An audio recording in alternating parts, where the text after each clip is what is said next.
देश नमो भगवते तस्मै कृष्णायाद्भुत कर्मणे रूप नाम विभेदेन जगत क्रीडति यो यथा। प्रिय वैष्णवजनो, છેલ્લા 3 વર્ષથી પરમ ભગવતી રેખાબેન અને ભરતભાઈને ત્યાં પરામર્શ ખાતે આવવાનું થાય છે અને વૈષ્ણવ લાભ લે છે. પુષ્ટિ ભક્તિ માર્ગમાં ભગવત સેવા અને ભગવત સત્સંગ એ બંને પરમ આવશ્યક તત્વો છે. સેવાનું જ્ઞાન સત્સંગ દ્વારા પ્રાપ્ત થાય, કેમ કે સત્સંગથી તમને પોષણ મળે. આજે તો બધું સાહિત્ય ઘણું બધું આપણને મળે છે, પણ શ્રવણ ભક્તિ, શ્રીમદ ભાગવતમાં શ્રવણ ભક્તિને સૌથી શ્રેષ્ઠ કહી આ કલિયુગમાં, કે જે સીધા આચાર્યો દ્વારા આપણે શ્રવણ કરીએ તો આપણા હૃદયસ્થ થઈ જાય.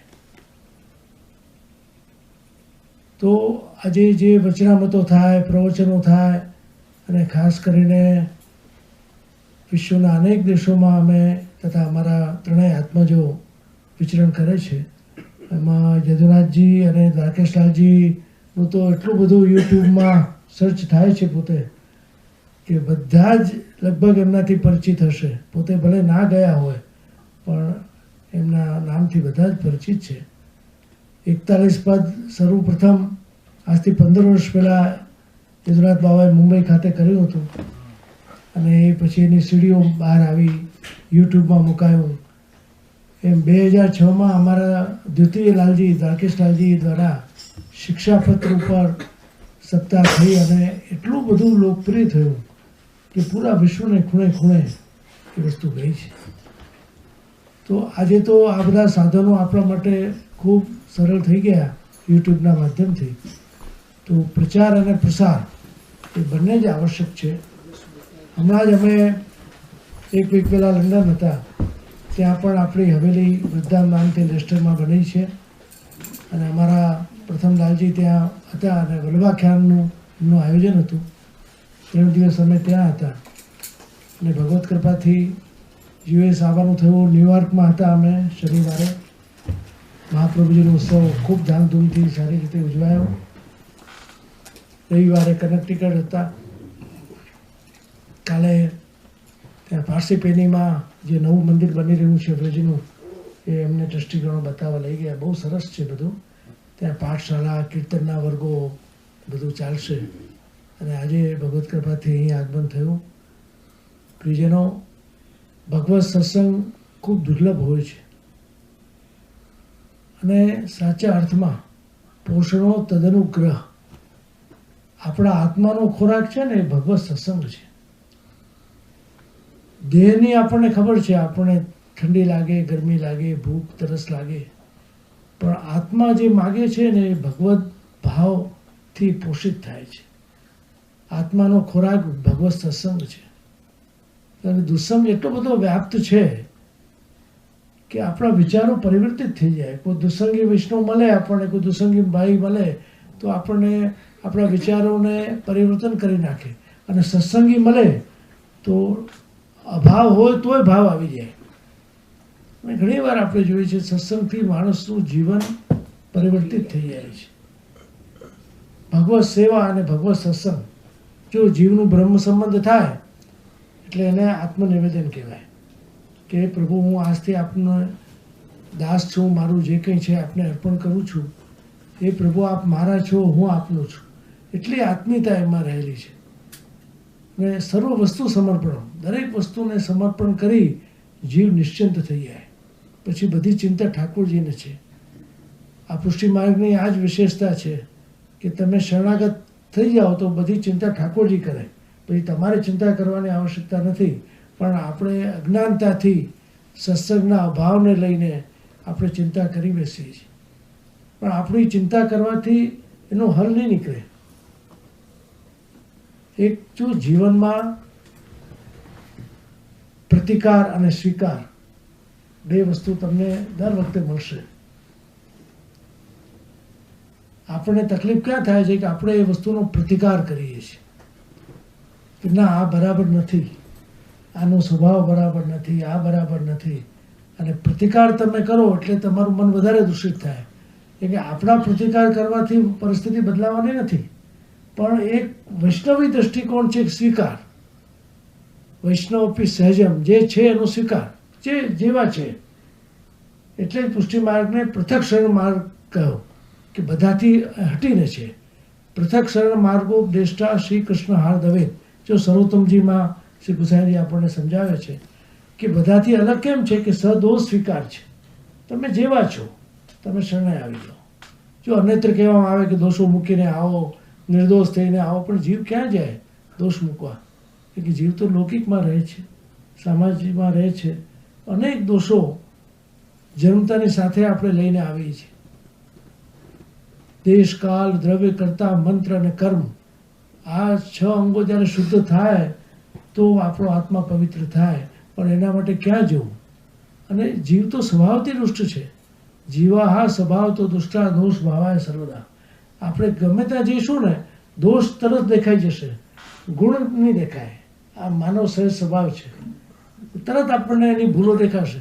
વ્રજમાં જઈએ, શ્રીનાથજી જઈએ, અહીંયા ભીડ છે, અહીંયા વ્યવસ્થાનો અભાવ છે, તો ભાઈ તમને જોવા મોકલ્યા છે કે આ બધી વ્યવસ્થાનું શું છે? આપણે યાત્રા કરવા ગયા છીએ તો આપણે મન મોટું, અને કોણ આવીને કરશે?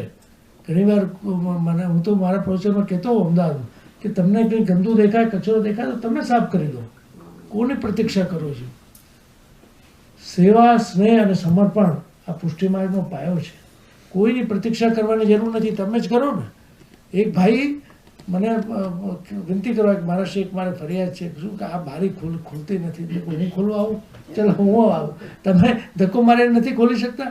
એટલે આજે એક પરિસ્થિતિ એવી થઈ ગઈ છે કે બધું આપણે અપેક્ષામાં રાખીએ છીએ કે કોણ આવીને કરશે. ઘણીવાર આપણે કે આપણા મંદિરોમાં ગંદકી છે, આપણે ત્યાં આ છે, સ્વચ્છતા છે, પણ કોણ આવીને કરે છે? કોણ? આપણે લોકો જ. આપણે જો સ્વચ્છતાનો આગ્રહ રાખીશું, જો આજે ભારતમાં નરેન્દ્ર મોદી જે સ્વચ્છતાનો અભિયાન ચલાવ્યું, ઘણો ફરક પડ્યો. અને અડધી બીમારી તો એનાથી મટી જાય. તમે હાઇજેનિક બનો, તમે સ્વચ્છતાનું ધ્યાન રાખો તો કેટલી બધી બીમારીઓ આપોઆપ નષ્ટ થઈ જાય. અને ઘણીવાર આપણે ત્યાં જો સ્વચ્છતા, શુદ્ધતા અને પવિત્રતા એનો એક ફરક છે. મંદિરો કદાચ તમને ગંદા દેખાય, મેલું દેખાશે, છતાં એ પવિત્ર છે. આપણી હોસ્પિટલો ગમે એટલી સ્વચ્છ તમે હશે પણ એ પવિત્ર ના કહેવાય. એટલે પવિત્રતા જે શબ્દ છે ને એ આત્મા સાથેનો લાગેલો છે, અને સ્વચ્છતા દેહ સાથેનો છે. અને દેહ અને આત્મા બંનેના ધર્મો છે. તો આત્માનો ધર્મ છે ભગવત સેવા. આપણા 84-252 વૈષ્ણવની વાર્તામાં ઘણા એવા પ્રસંગ છે કે એમાં જાણવા મળે છે કે સેવા એટલે શું. ઘણીવાર ઠાકોરજીની સેવા કરીને આપણે માનીએ કે હું સેવા કરું છું, પણ સેવા કરનાર વ્યક્તિનું હૃદય વિશાળ હોવું જોઈએ. ભક્તિ માર્ગી જીવ સ્વતંત્ર ભક્ત ન થાય. વલ્ભાખ્યાનમાં ગોપાલદાસજી ગાયું કે એ બધાને સાથે લઈને ચાલે. એને એમ થાય કે મારા પરિવારજનોને બી લાભ મળે, મારા પડોશીને બી લાભ મળે. આજે આ ભરતભાઈને ત્યાં આવે તો કેમ તમને બધાને આમંત્રણ કરે, બધાને લાભ મળે. તો આ એક આપણી જે ભાવના હોવી જોઈએ કે દરેકને એનો લાભ મળે. તો શ્રી ગુસાઈજી પ્રભુચરણ જ્યારે ત્યાં બ્રજમાં બિરાજતા હતા, ઘણા સેવકો આપણી સાથે રહેતા. એમાંના એક સેવક હતા, નિષ્કંચન હતા, સાધારણ હતા, પણ રોજનો એનો ક્રમ કે 7 કોષની પરિક્રમા કરવા જાય. આપણે જતીપુરા તમે જાઓ તો 7 કોષની પરિક્રમા હોય, 9 કોષની હોય, તો સપ્તકોષની પરિક્રમા નિત્ય કરે અને આવીને પછી શ્રી ગુસાઈજીને દંડવત કરે, બેસી જાય. કેટલા વર્ષોથી એ ક્રમ. પણ એક દિવસે એના મનમાં ભગવત કૃપાથી કેવો વિચાર આવ્યો કે આ માર્ગમાં કેટલા કાંટા છે, કેટલા કાંકરા છે, કેટલા પથ્થર છે. લોકો અહીંયા યાત્રા કરવા આવે છે, એમને કેટલી તકલીફ પડતી હશે. લાવ આજે હું સાફ કરી દઉં. તો કાંટાઓ અને કંકરો, પથ્થરો બધા સાફ કરતાં કરતાં એને યાત્રા કરી. થોડો વિલંબ થયો, મોડું થયું થોડું, પણ એને દ્વારા અચાનક અનાયાસ એક ખૂબ સુંદર સેવા થઈ ગઈ. વૈષ્ણવના માર્ગને પ્રશસ્ત કર્યો. તો ગુસાઈજી ખૂબ રાજી થયા. આપ તો અંતર્યામી હતા કે આવો આવો વૈષ્ણવ એને ઉપરને ઉડાડ્યો, ખૂબ આશીર્વાદ આપ્યા, તો બધાને નવાઈ લાગી. જે આ તો રોજ આવે છે, રોજ પરિક્રમા કરે છે, આ પ્રસન્ન નથી થતા, આજે કેમ? કે આજે એને સાચા રૂપમાં પરિક્રમા કરી છે, એને વૈષ્ણવના હિતનો વિચાર કર્યો. રોજ એ કરે છે ને પોતાના માટે કરે છે, આજે જો એને માર્ગ પ્રશસ્ત કર્યો. તો આ પુષ્ટિ માર્ગની જે ભાવના છે ને ઘણી ઉત્તમ છે. સાચા અર્થમાં એને સેવા કરી છે કે વૈષ્ણવના માટે એને રસ્તો સાફ કર્યો. તો શ્રી ગુસાઈજી બહુ પ્રસન્ન થયા. તો સેવા માર્ગ એવો અનૂઠો છે. ઘણીવાર આપણે આચાર વિચારને બહુ પ્રોટોકોલને મહત્ત્વ આપી છે અને સાચા અર્થમાં સમજતા નથી. જો દરેક સંપ્રદાયનું એક પ્રોટોકોલ હોય, કોઈ બી સંપ્રદાય હશે ને એના નિત્ય નિયમો, એના તિલક, એનું આચરણ, એની વેશભૂષા, પણ સાથે એનું તત્વજ્ઞાન પણ હોય, ફિલોસોફી બી હોય. તો આપણે ફિલોસોફી ના જોઈએ અને ખાલી આચાર વિચાર અને પ્રોટોકોલને જોઈને રહ્યા ને, એટલે ઘણીવાર આપણે એ જ્ઞાનથી વંચિત રહી ગયા. અને ખાસ કરીને ષોડશ ગ્રંથો જે શ્રી મહાપ્રભુજી બનાવ્યા છે, યમનાષ્ટકમથી લઈને સેવા ફલ સુધીમાં ખૂબ જ સુંદર છે. એમાં શ્રી મહાપ્રભુજી પોતાના સ્વતંત્ર વિચારો મૂક્યા છે. એ ષોડશ ગ્રંથોને જરૂર આપણે વાંચવા જોઈએ. એનું આજે ગુજરાતી, ઇંગ્લિશમાં ટ્રાન્સલેશન પણ ઇન્ડિયામાં તો મળે છે, યુટ્યુબમાં પણ છે. અને ખાસ કરીને તમે લોકો જો કોઈ ભારત આવતા હો તો આ વર્ષે જો માગસર સુદ સાતમ શ્રી ગોકુલનાથજીનો ઉત્સવ આવે ને, એ અમારા વૃદ્ધામ હવેલીનો પાટોત્સવ. દર વર્ષે અલગ અલગ વિષયો ઉપર ત્રણેય બાળકો અમારા વચનામત કરતા હોય છે. અને આ વર્ષે શિક્ષાપત્ર આપણે આનું છે ષોડશ ગ્રંથ સપ્તાહ, ખૂબ સુંદર લાભ લેવા જેવો છે. 14 ડિસેમ્બરથી 20 ડિસેમ્બર સુધી ષોડશ ગ્રંથ ઉપર શ્રી દ્વારકેશજી બાવાના વચનામત થશે. તો જરૂરથી તમે લોકો જે છે ત્યાં ડિસ્ટર્બ ના, જે છે ત્યાં ડિસાઇડ. તો એક જો તમે ભારત આવવાનો પ્લાન કરતા હો તો જરૂરથી એનો વિચાર કરજો. જો સૌથી પહેલાં યમનાષ્ટકમ મૂક્યું, કારણ કે સૌને ચિંતા છે સ્વભાવની, કે અમારો સ્વભાવ નિયંત્રણમાં નથી. આજે બધાને ઘણાને શિકાયત છે કે અમને ક્રોધ બહુ આવે છે, સ્વભાવ પર વિજય નથી. પણ એ કાર્ય શ્રી યમુનાજી કરે છે. સ્વભાવ વિજયો ભવે તો બદતી વલ્લભ શ્રી હરે. શ્રી યમુનાજીમાં એટલું સામર્થ્ય છે કે તમારા સ્વભાવને પરિવર્તિત કરી દે. અને સ્વભાવ જ્યારે તમારો બદલાઈ જાય તો આખો દૃષ્ટિકોણ બદલાઈ જાય. જે પેલા ક્રોધ હતો એ ક્રોધ શાંત થઈ જાય. શ્રી મહાપ્રભુજીનો જે અભિગમ છે કે ઘરમાં રહીને કૃષ્ણ સેવા કરવી, ક્યાંય જવાની છોડવાની વાત જ નથી. પુષ્ટિ માર્ગનો વૈરાગ્ય એ આત્માનો વૈરાગ્ય છે, મનનો વૈરાગ્ય છે, તનનો વૈરાગ્ય નથી. શ્રી મહાપ્રભુજી સેવાની વ્યાખ્યા પણ કેટલી સુંદર આપ કરે છે કે ચેતસ્તત પ્રણમ સેવા તત્સિદ્ધે તનુવૃત્તિયા તથા સંસાર દુઃખસ્ય નિવૃત્તિ બ્રહ્મબોધનમ. કે આપણા મનનું, આપણા ચિત્તનું પરોમાં પરોવાઈ જવું, એનું નામ સેવા. હવે મનને એકાગ્ર કરવા માટે જેમ તમે એક દોરો સોયમાં પરોવો હોય તો કેટલું એકાગ્રતા રાખવી પડે. તમે એટલે આંખો સારી હોય પણ તમારું કોન્સન્ટ્રેશન રાખવું પડે, એકાગ્રતા રાખવી પડે. એમ કૃષ્ણ સેવા કરતાં કરતાં ઠાકોરજીમાં મન લીન થઈ જાય તો એ માનસી પ્રાપ્ત થાય. પણ એના પહેલાં તનુજા વિતર્યા, તનથી જે કરીએ, આપણા શરીરનો વિનિયોગ ઠાકોરજીમાં સેવામાં કરીએ એ તનુજા, અને આપણા દ્રવ્યનો વિનિયોગ જે કંઈ આપણે અર્થોપાર્જન કરીએ છીએ એનો સદુપયોગ ભગવત સેવામાં, માનવતાના કાર્યમાં, ક્યાંક હવેલીનું નિર્માણ થતું હોય, ક્યાંક કથા પ્રવચન થતા હોય, કોઈને યાત્રા કરવા જવું હોય, એવા નિષ્કંચન વૈષ્ણવને આપણા તરફથી યાત્રા કરાવીએ, એ પણ એક સેવા છે. ઘણા સેવાને એમ માને છે કે બસ અમે ઠાકોરજીને શૃંગાર ધરીએ, ભોગ ધરીએ અને પડાડી દઈએ. એ તો બરાબર છે, પણ એની સાથે સાથે કૃષ્ણ સેવા કરનારનો અભિગમ બહુ વ્યાપક હોવું જોઈએ. એ જે તમે કરો છો ને તમારા માટે છે, પણ જેનાથી બીજાને લાભ થાય એ સેવા કહેવાય. એટલે હંમેશા એ ભાવ રાખવો કે આપણા દ્વારા કયું એવું કાર્ય થાય કે જેથી બીજાને લાભ થાય, આપણા જીવનમાં પરિવર્તન કેમ આવે. જો એક ગામમાં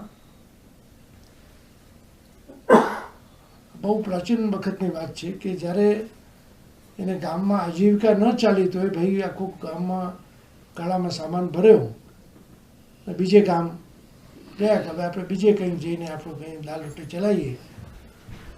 તો એક ગામનું પાદર આવ્યું, મોટું વૃક્ષ હતું અને એક વૃદ્ધ ભાઈ બેઠા હતા.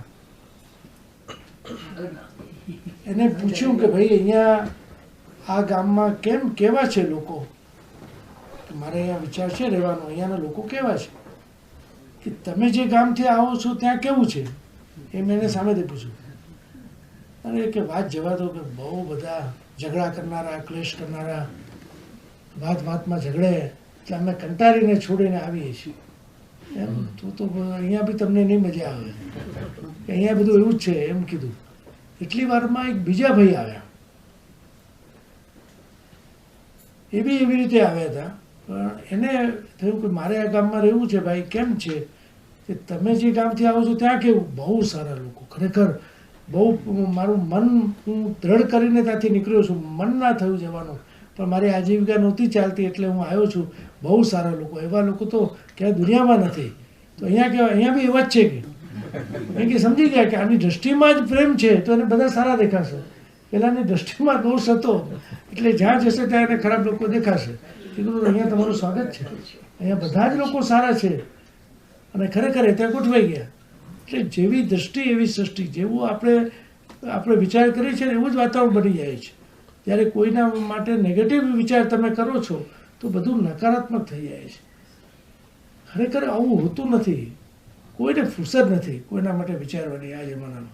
ભગવત નામ લે તો ઘણું છે, પણ ઘણા ભાઈઓને હું જોઉં ઘણી વાર બને છે કે અહીંયાની ભારતની વાત કરું છું કે જે મારા વિશે બધા લોકો ચર્ચા કરે છે. હું શું ચર્ચા કરે? શા માટે એવું માનો છો તમે? એને મનથી એવું કલ્પના કરે કે મારી જ વાતો. મેં કહું ના, એવું કંઈ નથી. કોઈને તમારું નામે ખબર નથી. મેં કહું શા માટે તમે મનમાં માનો? એટલે ઘણી વાર એવું આપણું નેગેટિવ થિંકિંગ થઈ જાય ને. બેને વાત કરતા જોયું કે મારી ચર્ચા. તમારી શું કરે? દુનિયામાં કેટલા વિષયો છે એવા. તમે આપણે કેટલા મોટા છો કે તમારી ચર્ચા એવું માનવું ના જોઈએ. એટલે શ્રી હરિરાયજી તો એમ કહે છે કે સંઘ સર્વાત્મના તજ્યમ, સંઘનો ત્યાગ કરો. પણ આપણે લૌકિકમાં રહીએ, ગ્રસ્તમાં રહીએ તો સંઘ તો કરવો પડે, પણ બને ત્યાં સુધી સારા લોકોનો સંઘ કરવો. તો એ તમને પોઝિટિવ વાતો કરે. દરેકમાં સકારાત્મક અભિગમ જો તમે રાખો તો દરેક વસ્તુ સારી છે. તો ઘણીવાર તમે ભલે વિદેશમાં રહેતા હો, દેશમાં રહેતા હો, પરિસ્થિતિ ક્યારે બદલતી નથી. જો હવે આજે વિજ્ઞાનનો યુગ છે તો ઘણી બધી અનુકૂળતા થઈ ગઈ, ઘણી સૌકર્યતા થઈ ગઈ છે. એકબીજાને નજદીક આપણે આ દુનિયા બહુ નજીક આવી ગઈ. તમે સેલ ફોન થઈ ગયા, 1 મિનિટમાં તમે વાત કરી શકો. આજથી 25-30 વર્ષ પહેલાં મને ખબર છે કે અમે અમેરિકા ફોન કરતા તો બૂમો પાડતા ઓટલા ઉપર આવી જતા, કેમ કે સંભળાતું નહીં. અને આખી સોસાયટી કંઈક શું અમેરિકાથી વાત ચાલે છે એટલું બધાને ખબર પડતી. એવું વાતાવરણ હતું. અને પેલા ISDમાં કરવા જઈએ તો 1 સેકન્ડના 50 રૂપિયા કે 60 રૂપિયા જેવું થતું. અત્યારે કેટલું ઇઝી થઈ ગયું. આખી દુનિયા તમારા હાથમાં આવી ગઈ છે સેલફોનથી. હા, એટલે તમે હવે સુગમતા એટલી છે, પણ આનો સદુપયોગ જો તમે કરી શકો ને તો ઘણો લાભ મળે. વૈષ્ણવ સાથે સત્સંગ થાય, તમે YouTube જોઈ શકો, તમારા હાથમાં છે. સર્ચ કરો, પુષ્ટિ માર્ગનું ઘણું બધું જ્ઞાન એમાં છે. આપણા આચાર્યો, અમારા યુવાન આચાર્યો યદુનાથ બાવા, દ્વારકેશ બાવા, જયદેવ બાવા ખૂબ પરિશ્રમ કરીને પૂરા વિશ્વમાં ફરી રહ્યા છે. અને એવા સુંદર વિષયો. જો છેલ્લા 5-1 વર્ષથી તો અમે અમદાવાદમાં પણ પુષ્ટિ માર્ગના જ વિષયો લઈ રહ્યા છીએ. કેમ કે ભાગવત કથા તો ઘણા શાસ્ત્રીઓ પંડિતો કરતા હોય, પણ પુષ્ટિ માર્ગના જે ગ્રંથો છે ને બહુ દુર્લભ છે. અને એ વલ્લભવાણી, વલ્લભના વંશજો દ્વારા જો પીરસાય તો એનો અનેક ગણો લાભ મળે. જો હમણાં અમે વચ્ચે મારી ખ્યાલથી નવેમ્બર હતો અને અમે લોકો ચંપારણ ગયા હતા. યદુનાથ બાવાનું ભક્તિ પોષણ ઉપર દયારામભાઈનું ખૂબ સુંદર પહેલી વખત બાવાએ કર્યું હોય. દયારામભાઈનું છે ભક્તિ પોષણ, ખૂબ સુંદર, ખૂબ ભાવાત્મક છે. જેમ વલ્લભાખ્યાન છે ને એમ ભક્તિ પોષણ છે. એટલો આનંદ આવ્યો બધાને. એક મુંબઈના ભાઈ હતા મનોરથી, પછી એમને ભાવના થઈ કે જે અમદાવાદમાં પણ આપણે કરાવી. તો મેં નેક્સ્ટ યર આપણે યદુનાથ બાવાનો ક્રમ આવશે ને તો ભક્તિ પોષણ જ રાખીશું. અને એટલો ભાવવાહી ગ્રંથ છે ગુજરાતીમાં. જો આ ભક્તિ પોષણ છે, વલ્લભાખ્યાન છે, એ ગુજરાતીમાં રચાયા છે. એનું ટ્રાન્સલેશન સંસ્કૃતમાં, હિન્દીમાં થયું. પણ એટલા સુંદર ગ્રંથો છે, ખૂબ સરળ ભાષામાં બધું સમજાવી રહ્યા છે. હવે એમને કહ્યું કે જીવતું સિદ્ધને ચિંતા કરે, કૃષ્ણને કરવું હોય તે કરે. જો કેટલી સુંદર વાત દયારામભાઈ કહ્યું છે કે આપણે ચિંતા કરીશું ને તો એનો કંઈ ઉકેલ નહીં આવે. ઉલટાનું આપણું પ્રેશર વધશે, ડાયાબિટીસ વધશે. ચિંતા કરવાથી બીજું શું થાય? પણ ચિંતાને ચિંતનમાં જો ફેરવી દો તો એ જ વસ્તુ ભાવાત્મક થઈ જાય. તાપ ક્લેશ એટલે ભગવાન પ્રત્યેનો તાપ ક્લેશ, પ્રભુ માટેનો તાપ ક્લેશ. લૌકિકમાં રહીએ પણ અનાસક્ત ભાવથી રહેવું. તો શ્રી મહાપ્રભુજી આજ્ઞા કરે છે કે ગ્રહસ્થિત્વ સ્વધર્મતઃ અવ્યાવર્તો ભજેત કૃષ્ણમ પૂજા શમના દેવી, કે ઘરમાં રહીએ પણ અનાસક્ત ભાવથી રહીએ. જેમ કિચડમાં કમલ ખીલે છે પણ એને સ્પર્શ કિચડનો થતો નથી, એમ ઘરમાં રહીને પણ અનાસક્ત ભાવથી જો ઘરમાં રહીએ છીએ તો આપણને કોઈ નડતું નથી. મોહ નહીં રાખવાનો, બધા સાથે રહેવાનું, પણ આસક્તિ રાખ્યા વગર. આસક્તિથી જ બધું તકલીફ થાય છે. ભગવાને ગીતામાં પણ કહ્યું કે નષ્ટો મોહ શ્રુતિ લબ્ધ. આ મોહ અને માયાના જે બંધનો છે ને એ આપણને દુઃખી કરે છે. અને એ દુઃખ જે છે મનથી સંબંધિત છે. મનને રૂચે એ સુખ અને મનને દુઃખ લાગે એ દુઃખી થઈ જઈએ. પણ આપણને જરૂર છે આનંદની, જે આત્માથી સંબંધિત છે. અને એ આનંદ ચિરકાળ પર્યંત આપણા મનમાં રહે. એને કોઈ વસ્તુનો અભાવ દેખાય જ નહીં. એને લાગે કે ના ઠાકોરજી મને ઘણું આપ્યું છે. પુષ્ટિ માર્ગ નિષ્કામ ભક્તિની વાત કરે છે કે પ્રભુ પાસે ક્યારેય કંઈ માગવું નહીં. માગવું એ અન્યાશ્રય કરવા જેવું છે કે તમને પ્રભુ પર વિશ્વાસ નથી. ઘણી વાર નાનું બાળક હઠ કરે પણ એ વસ્તુ એના કામની ના હોય તો મા બાપ ના આપે. એનો અર્થ એ નથી કે એના ઉપર પ્રેમ નથી, પણ એને નુકસાન કરતા છે એ વસ્તુ એને વાગી જશે. એમ ઠાકોરજી પણ આપણા પર કૃપા વિચારે છે. આપણે જીવ બુદ્ધિથી ઘણી એવી વસ્તુ માગી લઈએ પણ નથી આપતા, કેમ કે એમાં આપણું કલ્યાણ નથી. આપણે માગીને શું કે ભાઈ બંગલો, ગાડી, આ બધું સાધનો, પણ એના નિર્વાહ માટેની પાછું તૈયારી જોઈએ ને. યોગક્ષેમ ભામ એમ તો ઠાકોરજી ઉપર જો તમે વિશ્વાસ રાખશો તો એ આપશે અને એની વ્યવસ્થા પણ પોતે કરશે. એનો નિર્વાહ પણ તમે કરી શકશો. આપણે ગમે એટલું કરીએ પણ જો આપણામાં નિર્વાહ કરવાની શક્તિ ના હોય તો આપણે દુઃખી થઈ જઈએ. જો આજના આ યાંત્રિક યુગમાં હું એક જગ્યાએ વાંચતો હતો કે અમેરિકા જેવા દેશમાં લોકોની ઊંઘ ઓછી થઈ ગઈ. બહુ મોટું એક લિટરેચરમાં હતું કે આજે જે પરિસ્થિતિઓનું જે નિર્માણ થયું, ભૌતિક ઉપલબ્ધિઓ ઘણી આવી પણ માણસ બેચેન છે, ડિપ્રેશન છે, લોકોને મનની શાંતિ નથી, બાળકો ગન લઈને સ્કૂલોમાં પહોંચી જાય. જો આ બધું કેમ કે પ્રેમનો અભાવ છે. આજે ભારતીય સંસ્કૃતિમાં પ્રેમ છે. આપણા પહેલાં જૂના વખતમાં દાદા દાદી, નાના નાની બધા સાથે રહેતા, એ વાર્તાઓ કરતા, એનાથી સંસ્કારોનું સિંચન થતું, બાળકોને પ્રેમ મળતો હતો. આજે અહીંયાના જે કલ્ચરમાં બાળકોને પહેલાંથી દૂર રાખવામાં આવે એટલે પ્રેમના અભાવને લઈને બાળકો હિંસક બની જાય. હું તો અહીંયા અમારા કડીના બી ઘણા ખરા સાયકાટ્રિક છે અને મારું ઉતરવાનું બી થાય છે તો હું આ બધી ચર્ચા કરું કે અહીંયા શું છે, અહીંયા હિંસા કેમ વધારે છે, કેમ લોકો હાઈપર થઈ જાય છે. કેમ કે પ્રેમની લાગણીઓની કમીને કારણે આવું બને છે. માણસને જ્યારે બાળકપણમાં એ સંસ્કાર મળી જાય તો ઠેઠ સુધી કાયમ રહે છે. હમણાં અમારા બેદોનાથ બાવાએ એમના સદન ત્યાં જતીપુરામાં નિર્માણ કર્યું છે વૈષ્ણવનું ઉતરવા માટે. પરિક્રમા માર્ગ છે ને ત્યાં જ છે. તો એનું હમણાં ચૈત્ર સુધી છેક 52નો જન્મદિવસ આવે એ દિવસે એનો શુભારંભ હતો. તો ઉત્તર પ્રદેશના ડેપ્યુટી સીએમ દિનેશ શર્મા હતા. એમણે આ બહુ સુંદર વાત કરી કે ખરેખર આ ભારતીય કલ્ચર એટલું બધું પ્રેમ લાગણીને સ્થાન આપે છે જે વિદેશોમાં નથી, પશ્ચિમ સંસ્કૃતિમાં નથી. અહીંયા જો ચિલ્ડ્રન્સ ડે અને પેરેન્ટ્સ ડે અને મધર્સ ડે, ફાધર્સ ડે એ દિવસે જઈને પુષ્પગુચ્છ આપી આવે. આપણે ત્યાં તો કાયમ માટે વડીલોને આપણે રાખીએ. અને જેટલા વૃદ્ધાશ્રમો ભારતમાં બનાવે ખરેખર એ આપણું દુર્ભાગ્ય છે કે આપણે સાચવી ન શક્યા મા બાપને અને એમને ત્યાં મૂકો આપણે. આ એક દુઃખદ ઘટના છે. હું તો એમ કહું છું કે હોસ્પિટલો જો તમારો આત્મા ધરશે, તમે સ્વસ્થ હશો તો હોસ્પિટલોમાં બી જવું નહીં પડે. તમારું શરીર તમારું સ્વસ્થ રહે, નિરોગી કાયા રહે તમે શ્રી મહાપ્રભુજીના બતાવેલા સિદ્ધાંતો પર ચાલો અને સમર્પિત વસ્તુ ભોગ ધરીને લો, તો હું એમ માનું છું કે તમારું જીવન પણ સ્વસ્થ રહે. આજે પ્રાચીન વખતમાં લોકોને એવા રોગોની ખબર બી નહોતી. આજે જાત જાતના કેટલા રોગો, દરેકના ડૉક્ટર જુદા. હવે MRI જેવું કરાવીને આવે છે, લોકો ગભરાઈ જાય છે. ઉપર MRI તો અહીંયા છે, હવે ઇન્ડિયામાં તો બહુ ઓછી જગ્યા હોય, પેલું એમાં નાખી દે છે ને મશીનમાં.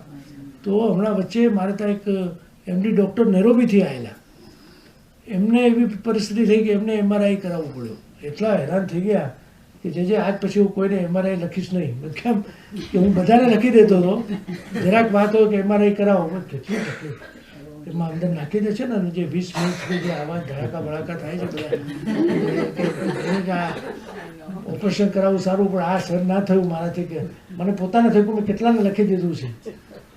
એટલે કેટલું કષ્ટદાયક છે આ બધું, કેટલી તકલીફ હોય, જરાક માટે થઈને અંદર નાખી દે તમને. અને એટલું બધું સેન્સિટિવ હોય છે.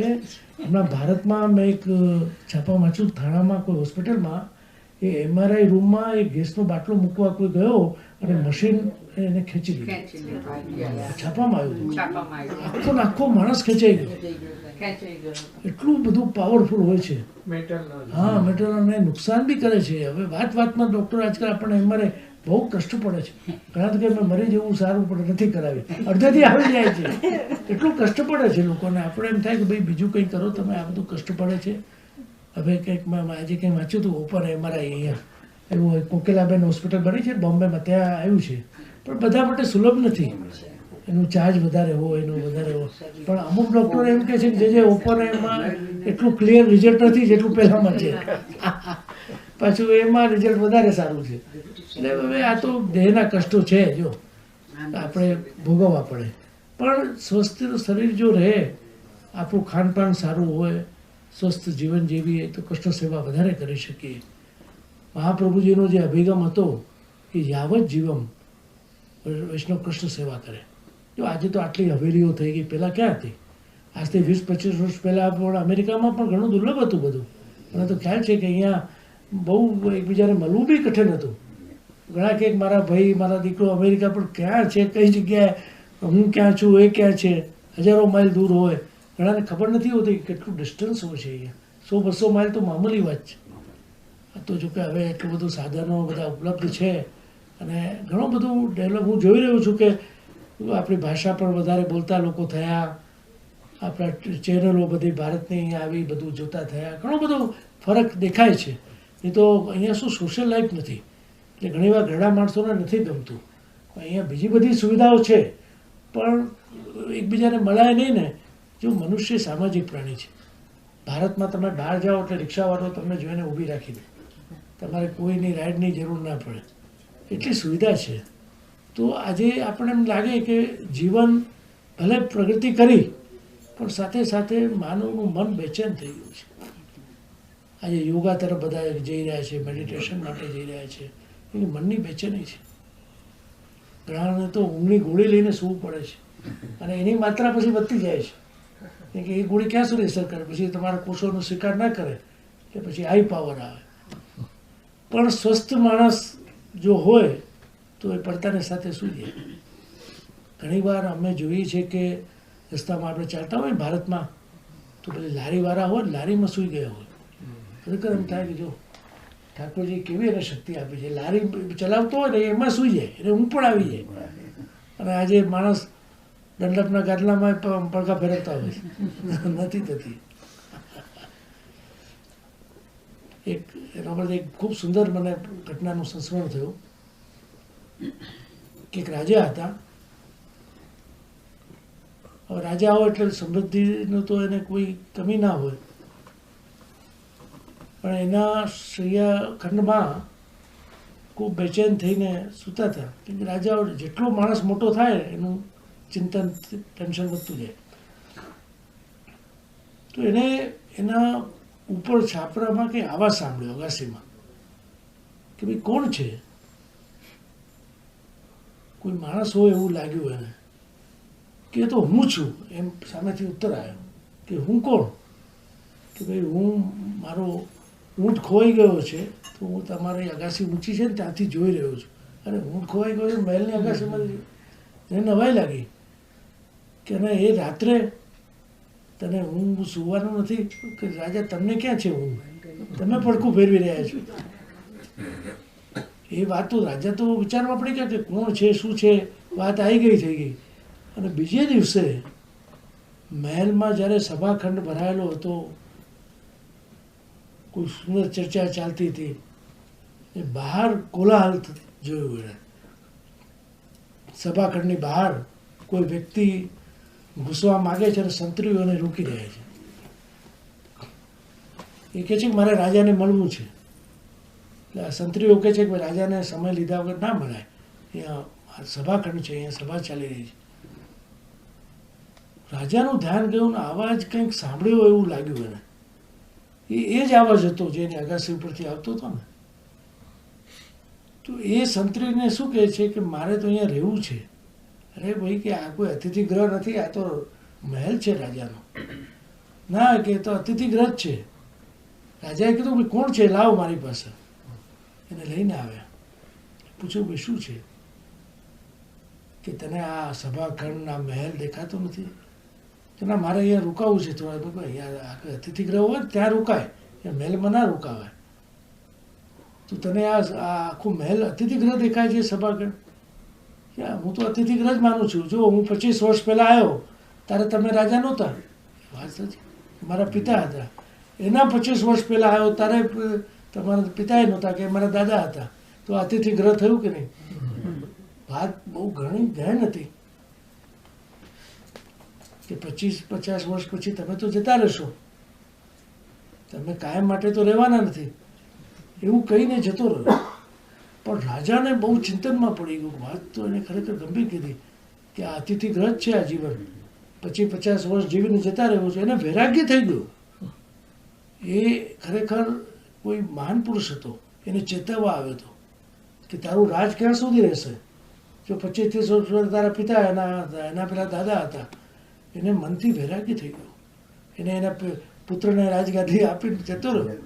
એટલે ઘણી વાર કોઈ એવો વ્યક્તિ, માનો ઈશ્વરે એને મોકલ્યો હોય, ઈશ્વરનો દૂત હતો હોય, ભગવાને એને રાજાને સંકેત કરવા એવા વ્યક્તિને મોકલ્યો, તો આખું જીવન પરિવર્તિત થઈ ગયું. ઘણી વાર ઠાકોરજી આપણા જીવનમાં એવા આપણને સંકેત આપે છે, પણ આપણે સમજી શકતા નથી. જરૂરી નથી કે ઠાકોરજી પ્રત્યક્ષ દર્શન આપે, પણ એનો અનુભવ કરાવે. જો આપણા વાર્તામાં તમે વાંચો ને કે તા પાછે સાનુભાવ બતાવવાને લાગે, એમ એ શબ્દ આવશે. સાનુભાવ એટલે એની અનુભૂતિ, પ્રતીતિ કરાવે કે આપણને લાગે ઠાકોરજી મારી આજુબાજુ જ છે, મારાથી દૂર નથી. સાક્ષાત્કાર પુષ્ટિમાર્ગમાં નથી, અહીંયા સાનુભાવ છે. સાક્ષાત્કાર કોને કહેવાય? જે ધ્રુવજીને થયો, પ્રગટ થયા, આશીર્વાદ આપ્યા, જતા રહ્યા, પહેલાં જ જે નહોતો. સાક્ષાત્કાર છે ને અમુક સમય મર્યાદિત હોય, થોડા સમય માટે હોય, પછી અંતર ધ્યાન થઈ જાય. અને સાનુભાવ સદાકાળ માટે છે. સતત એની અનુભૂતિ ઠાકોરજી કરાવે આપણને કે હું તારા ઘરમાં બિરાજું છું, હું તારી સેવાનો સ્વીકાર કરું છું. એ અનુભૂતિનો વિષય છે. અને એના માટે આપણો ભાવ પણ એવો જોઈએ. ભાવે ભાવના સિદ્ધે, ભાવથી ભાવ દ્રઢ બને. અને એ સત્સંગ દ્વારા થાય. ગુરુજનોની આજ્ઞાનું પાલન કરીએ, સોરસ ગ્રંથના પાઠ કરીએ, શિક્ષાપત્ર રોજ જીવનમાં. પહેલાં તો વખતના સૌરાષ્ટ્રમાં તો ક્રમ હતો, એક શિક્ષાપત્રનો શ્લોક, એક 84 વૈષ્ણવની વાર્તા, એક 252ની. એને ગ્રહ સત્સંગ કહેવાય, ગ્રહ સત્સંગ. દરેક જણા કરે અને બાળકોને પણ વંચાવતા. તો બાળકોમાં ધર્મના સંસ્કારો આવે. આજે શું થાય છે કે શરૂઆતમાં આપણે બાળકો તરફ ધ્યાન નથી દેતા અને પછી એના ઉપર એકદમ બધું થોપી દઈએ છીએ. તો એ પછી પ્રશ્નો કરશે, વાય કરશે જ પછી. અને તમે બધા ઉત્તર નહીં દઈ શકો. ઘણાને અમારી પાસે લઈને આવે છે બાળકોને. પણ શરૂઆતથી જો તમે સંસ્કારનું સિંચન કરશો કે ભાઈ અમે વૈષ્ણવ છીએ, અમે હિન્દુ છીએ, અમારાથી શું ખવાય શું ન ખવાય, આપણું જીવન કેવું હોવું જોઈએ, આ સંસ્કારો તમારે આપવા પડશે. અમારી પાસે તો બાળક મોટો થઈને આવશે.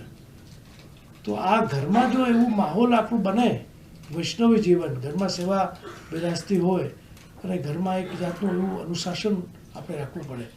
તમારે એમ નહીં માનવાનું કે ઠાકોરજી પોડી ગયા એટલે હવે ઠાકોરજી અંતર ધ્યાન થઈ ગયા. ઠાકોરજી છે, એ બધું જોઈ રહ્યા છે તમારું, એ અવલોકન કરી રહ્યા છે કે જીવ કેવી રીતે રહે છે. એટલે હંમેશા ઠાકોરજી સાથે બિરાજે ને તો આપણામાં એક અનુશાસન આવે, આપણે બીને ચાલીએ, અને દરેકના મનમાં એક એવું ભય રહે કે ઠાકોરજી મને જોઈ રહ્યા છે. એટલે શ્રી મહાપ્રભુજીની જે બૃહદ આજ્ઞા છે કે વદતી વિરેવ સતતમ સ્થે મિત્તે બે મતિ, સતત વધારે કંઈ ના બને તો શ્રી કૃષ્ણ શરણમમાં રટન આપણે કરતા રહેવું જોઈએ. સતત શ્રી કૃષ્ણ શરણમમાં, તો તમે અશુદ્ધ અવસ્થામાં હો, ગમે ત્યાં હો, પણ અષ્ટાક્ષર મહામંત્ર તમે બોલી શકો છો. અને સ્મરણ અને મનન રહેશે ને તો ક્યારેય પણ આસુરાભાવ તમારામાં નહીં આવે, અને ક્યારેય તમારી દૃઢતા ડખશે નહીં, ક્યારેય તમારાથી અનાશ્રય થશે નહીં. સતત ભગવત નામ જો રહેશે. જો ચાચા હરિવંશી એક વૈષ્ણવ હતા, શ્રી ગુસાઈજીના સેવક, અષ્ટાક્ષર બોલીને જમનાજી ઉપર ચાલતા હતા, એટલું એમને સામર્થ્ય હતું. ઘણી વાર વૈષ્ણવ અમને કહે જે અમને કોઈ મંત્ર આપો ને, તો અષ્ટાક્ષર મંત્ર ક્યાં નાનો છે, બહુ મોટો છે. આ 8 અક્ષરનો શ્રી કૃષ્ણ શરણમમાં, એનું સતત રટન આપણે કરતા રહીશું તો આપણો ભગવત ભાવ કાયમ માટે સ્થાયી રહેશે. પ્રિયજનો 8 વાગી ગયા છે, મારે પણ પછી જવાનું છે. એટલે આપ લોકો જે આવ્યા છો એટલો સમય કાઢીને ખૂબ ખૂબ શુભકામના, શુભાશીર્વાદ હું આપું છું. અને કોઈને કંઈ પ્રશ્ન હોય, શંકા હોય તો પૂછી શકે છે.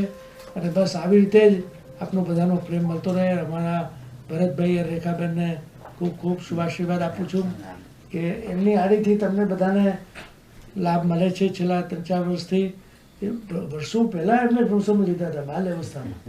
અકોલા હું ગયો હતો, આમને અમદાવાદમાં આવેલા, એટલે આમનું ઘર બી અમારા બધાથી બહુ નજીક છે. તો ખરેખર આ વૈષ્ણવનું કર્તવ્ય છે કે પોતે લાભ લઈને બીજાને પણ લેવડાવે. અંતમાં ખૂબ ખૂબ શુભકામના, શુભાશીર્વાદ આપી મારી વાણીને વિરામ આપો.